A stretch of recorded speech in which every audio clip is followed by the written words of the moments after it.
চাকরির পরীক্ষায় এই ধরনের প্রশ্ন আসলে মাত্র ৫ সেকেন্ডে সমাধান করতে অবশ্যই ভিডিওটি সম্পূর্ণ দেখবেন। ভিডিওটিতে বলা হয়েছে ৬০ লিটার কেরোসিন ও পেট্রোলের অনুপাত ৭:৩। ওই মিশ্রণে আর কত লিটার পেট্রোল মেশালে অনুপাত ৩০৭ হবে? এটি ১০তম বিসিএসে এসেছিল।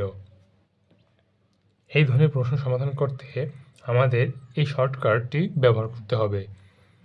এই শর্টকাটটি হলো মোট পরিমাণ গুণ অনুপাতের পার্থক্য ভাগ অনুপাতের ছোট অংশ।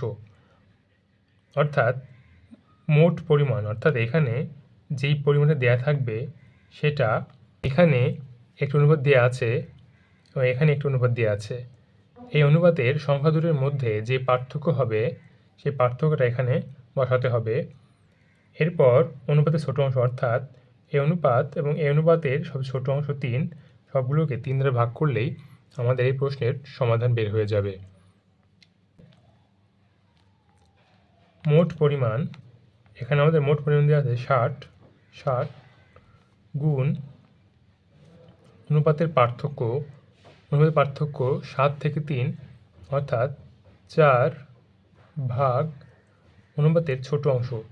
এই অনুপাত এবং এই অনুপাতের সবচেয়ে ছোট অংশ হচ্ছে ৩, তার আমরা ৩ দ্বারা ভাগ করব। এখন কাটাকাটি করলে ৩ অক্ষে ৩, ৩ ২০-এ ৬০ আর ২০ গুণ ৪ হবে ৮০। কাজেই আমাদের উত্তর হবে ৮০ লিটার।